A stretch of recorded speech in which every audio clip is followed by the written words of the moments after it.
Mr. Beasley is a 97 graduate of MBA, and he went on to graduate from the University of North Carolina at Chapel Hill following his time here.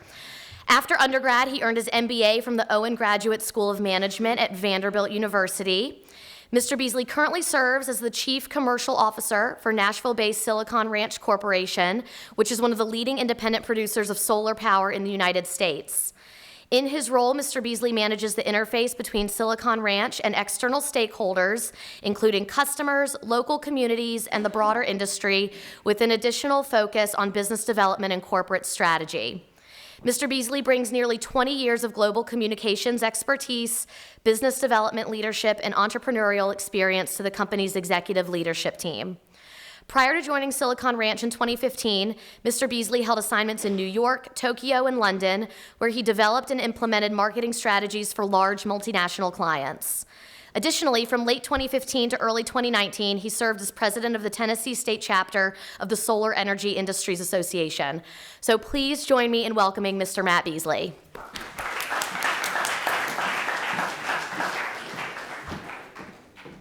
First of all, thank you, Lee, for that introduction. I see somebody has been on my LinkedIn profile.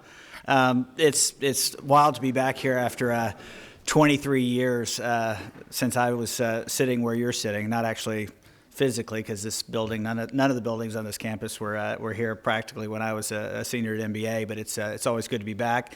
It's also good to see that some things never change. Here we are at an academic environment, and the front two rows are completely empty. So kudos to you guys.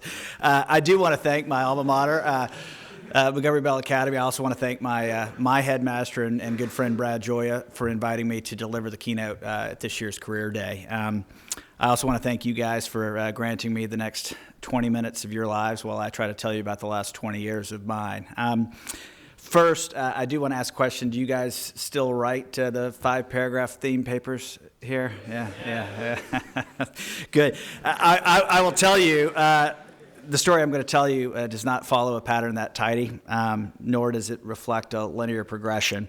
I'm not going to tell you about any carefully constructed roadmap that led me down a clear path to where I am today. I'm not going to tell you about any magical 5 or 10-year plans.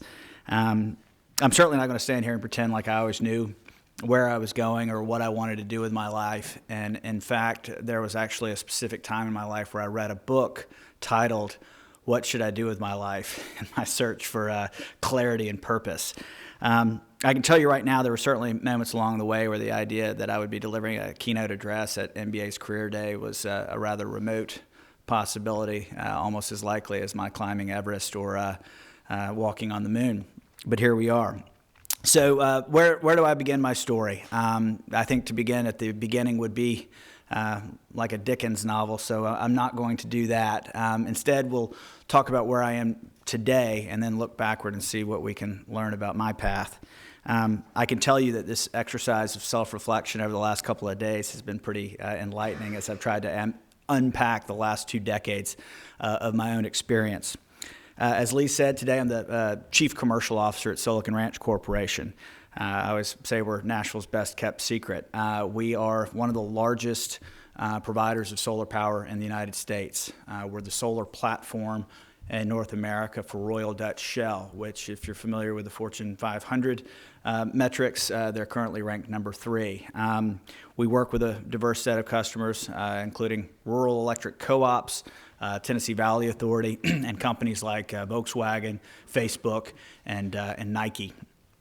As Lee mentioned, I manage the relationship with most of our customers, with new business prospects, with the media, with local community stakeholders, with industry participants. And when I participated in Career Day in the spring of 1997, simply put, my job that I'm doing today did not exist. And I want you to think about that for a moment. Many of you will one day be working in jobs and in fields that today don't exist. And so Theoretically, there's no way to plan for it. There's no way to prepare for it. So what do you do? And I'm sure Lee's probably thinking, why did we ask him to come here and tell there's no way to plan for your future? But the reality is this. I still remember what it felt like to be driving to work the first day I started at Silicon Ranch, scared to death because I had no idea really what the company did, nor how I was going to add value. They wanted me on the team. I was interested in what they were doing, but I didn't really know how I fit. That was almost 5 years ago to the day. So given my admittedly shocking lack of familiarity with the company or the role, the question is not so much how I got there, but rather what prepared me to be successful once I did arrive. If you've never listened to Steve Jobs' commencement address in 2005 at Stanford, I highly recommend you guys check that out on YouTube. I do recognize that you all were about 3 years old when he delivered that speech. It seems like yesterday. But I promise you, his words are timeless, and they're really worth absorbing as you think about the next chapter in your lives. One passage that he shared is particularly compelling and is appropriate for what I want to convey to you. He dropped out of Reed College, and he talked about how dropping out of college actually gave him the freedom to audit classes that meant something to him. I'm not suggesting that you guys drop out of college either, but the story he told revolved around he audited a seemingly impractical calligraphy course. And then later on, it was that calligraphy course that influenced the font type and the typefaces of Apple Computer that became the early point of differentiation for that company. And paraphrasing the cliche that hindsight is 20/20, he said this: "You can't connect the dots looking forward. You can only connect them looking backward. So you have to trust that the dots will somehow connect in your future. You have to trust in something, your gut, destiny, life, karma, whatever. Because believing that the dots will connect down the road will give you the confidence to follow your heart, even when it leads you off the well-worn path, and that will make all the difference." Now, excusing the obvious appropriation of Robert Frost, I have to say that the concept of connecting the dots looking backward has been especially meaningful as I've examined my own career arc. If I look back and identify a couple of pivotal moments from my career, one of the earliest would be the spring of my sophomore year at the University of North Carolina. That's when you're meant to formally declare your major. And I walked into my advisor's office, and he said, "Business major, right?" Because until that point, I had that was the course I was pursuing, because I wanted to be a businessman, and I naively thought, if I want to be in business, I have to study business, right? And I looked at him and I said, "That's what I want to talk to you about." I said, "I'm doing well in all my classes, but they're just not resonating with me." The advisor assigned to me through the honors program at UNC was a music professor, and I didn't take any music classes. But he probably had a more profound impact on the rest of my life than virtually anybody else associated with UNC. When he sensed my hesitation, he said, "Matt, don't worry. If I could leave a legacy here, it would be to help students realize that there is a myth to the major. Carolina is an exceptional liberal arts school. My advice to you would be get a well-rounded education, study what you enjoy. You can always go back to graduate school later if you want to study business. What are your favorite classes right now?" Now, here at MBA, my favorite classes have been English and Spanish. But ironically, I placed out of any requirements at Carolina for those courses through the AP exams. But I hadn't taken any of those classes at Carolina. But 45 minutes later, I left my advisor's office as an English major and a Spanish minor, and I had a huge weight lifted off my shoulders and 2 more years to devote to my love of the written word and my love of language. But I'll tell you, however, that I graduated from Carolina without a job, and the day after graduation, I flew to New York. Excuse me, I'm gonna grab some water. I flew to New York to try to find a job, and I talked to anybody who would meet with me. In fact, Brad Joya helped set up some interviews for me. I talked to people from publishing to investment banking, and no one hired me. And I returned home to Tennessee defeated, disillusioned, disappointed, and depressed. I thought, had I made a terrible mistake by not specializing in my major? Fortunately, a family friend had helped me secure an interview with an advertising agency, and I managed to convince them to give me a 3-month internship so that I could prove myself. They sent me to London to work on a tobacco account and an alcohol account, or as my mom liked to call it, the sin business. And quite frankly, I didn't care what I was working on. I was just eager to prove myself and to be doing something. But very quickly, I realized that my ability to write, my willingness to embrace challenges, and my ability to connect with people distinguished me from my peers and even my supervisors. Now, advertising agencies are notoriously slow environments for promotion, with advancement typically based on tenure rather than performance. But I managed to catch the attention of the global leadership team and my clients. And over the next 6 years, I was given increasing levels of responsibility with postings, as Lee said, in London, New York, and ultimately in Tokyo. It was quite a ride, but in my 6 years in the business, I twice had to help bosses in their mid-30s prepare their resumes. And so that was pretty enlightening to me, and I didn't want to get handcuffed to that industry. And I already knew that I didn't want to spend the rest of my life building brands for other people. Even though I had experienced tremendous success, got to travel the world, and still genuinely enjoyed what I did. I was comfortable in advertising, but that was part of the problem.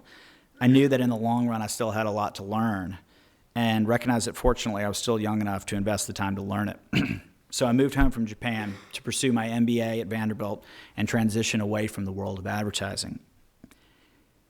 In business school, I had another experience with an advisor similar to the one I'd had at Carolina.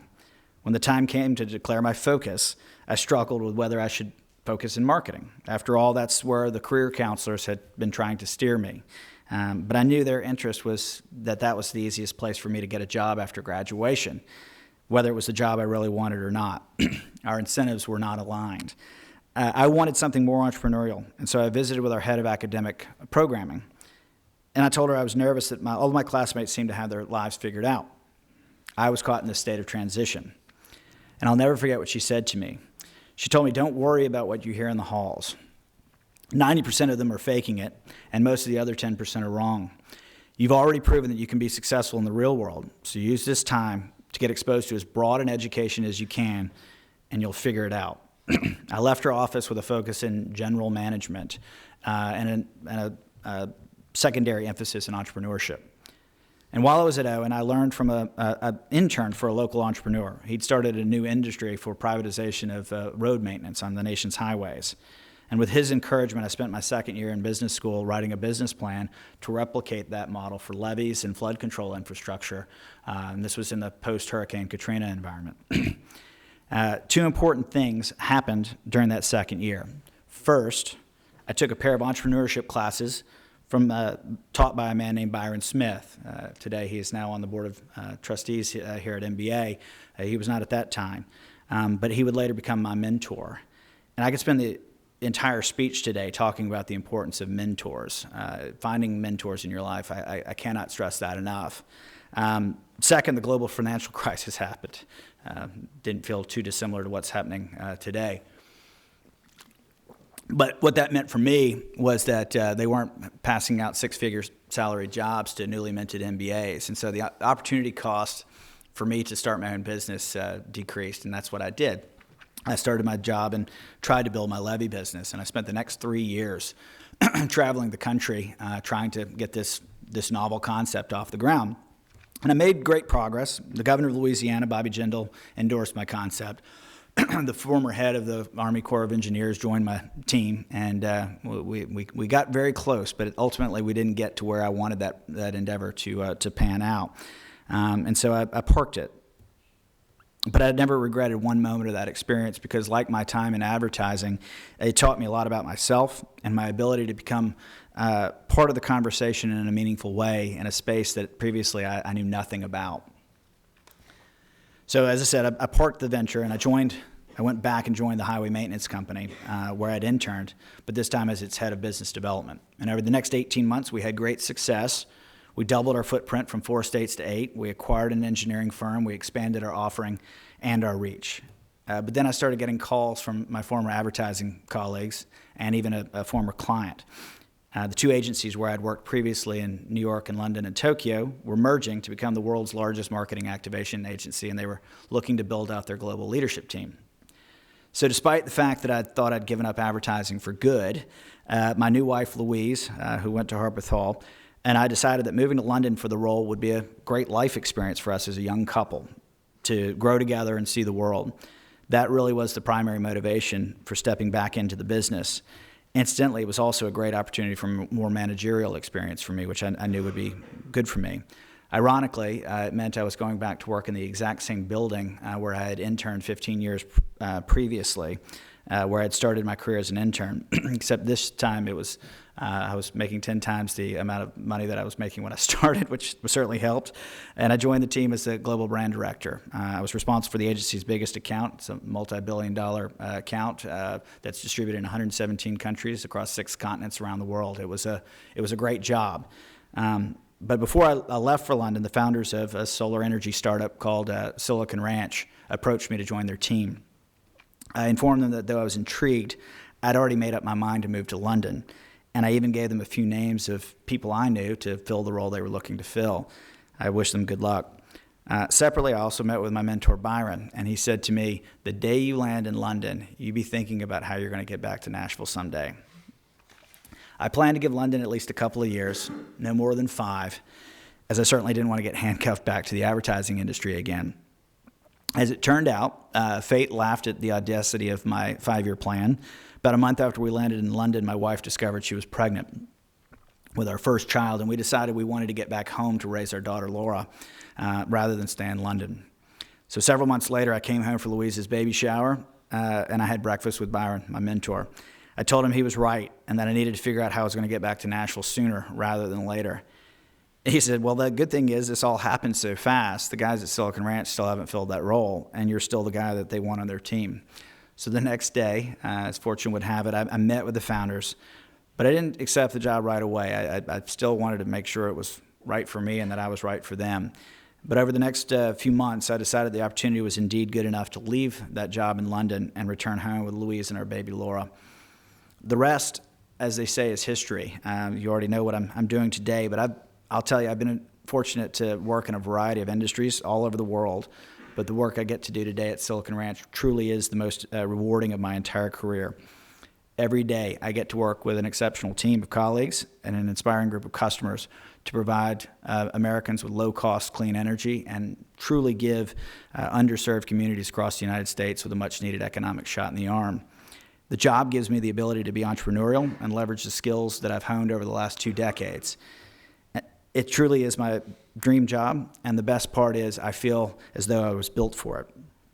Before I close and maybe open up for questions, I want to capture a few of the lessons the universe has revealed to me along this journey. This is by no means an exhaustive list, and perhaps a few of you who've listened to my story today have identified a few others that resonate with you. But here's 5 to get you started as you leave this special place and push your boat out from shore.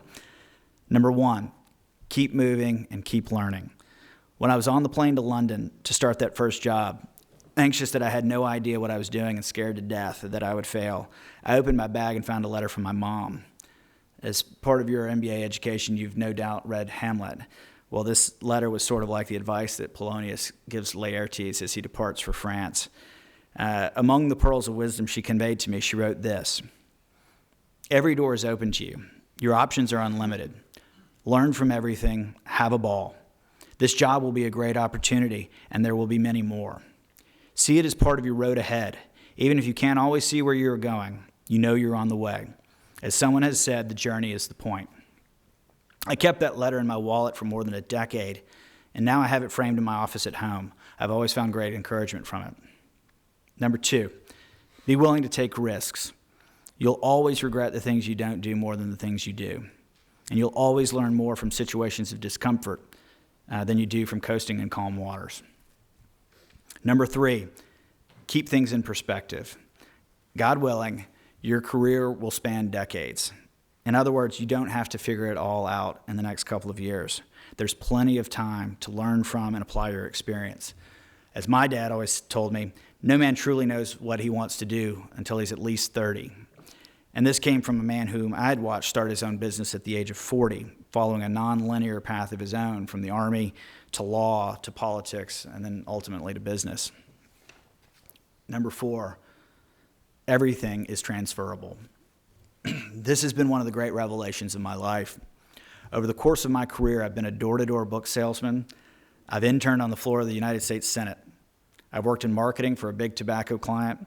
I've led business development for a road maintenance company. I've started my own business to manage levy systems. I've served on the board of a payment processing business, and I've been an executive in the renewable energy industry. Every day I draw on my diverse set of experiences to do the work that I do. Something I learned, or an experience I had, or a person I met, or a situation I encountered. Even though I didn't realize it at the time, they were all preparing me for each subsequent chapter in my life. So my advice to you is to focus on the basics of establishing a work ethic, developing and refining skills, learning how to be part of a team, recognizing your strengths and acknowledging areas for improvement. Those are the things that you'll carry with you from job to job, and I promise you they add up to something meaningful. Last, 5, everybody is in sales, so learn how to communicate. This one represents another revelation I've had over the course of my career, and if you ask anyone at Silicon Ranch, they'll tell you this has become a mantra of mine. I tell all of our people, whether you're in accounting or project finance or legal or engineering, or you answer the phones, you're part of our business development team. To understand the very purpose of salespeople, just realize that each of the activities that a salesperson performs is done for the purpose of influencing potential customers. Influence is the foundation of sales. Information alone rarely persuades a person to act. What moves people is not merely information, but how that information is presented. In the workplace, regardless of your occupation or your role or your industry, people are constantly attempting to influence others. It's in this regard that your education here at MBA, your ability to write and articulate concepts and frame persuasive arguments will serve each of you well. In business school, a lot of the quant types who were pursuing jobs in high finance disparaged what they called soft skills. But I'm here to tell you that it doesn't matter how smart you are if people don't like you, if people don't trust you, or if people aren't inspired by you. So gentlemen, I'm under no illusion that what I've said to you today will necessarily change your lives, but I do hope that it gives you a little more perspective as you enter this next chapter. To conclude here today, I scoured the internet for an inspirational quote about success, and then I looked back at that letter from my mom sitting on my bookshelf and realized I had what I needed all along. So I'll close with some words from Wendy Beasley. You have been given every tool that you need to be successful. The trick is to decide what success means to you and to balance everything that is important to you. So gentlemen, thank you. Good luck. And it's been a long time since I've gotten to say, roll, Red, roll.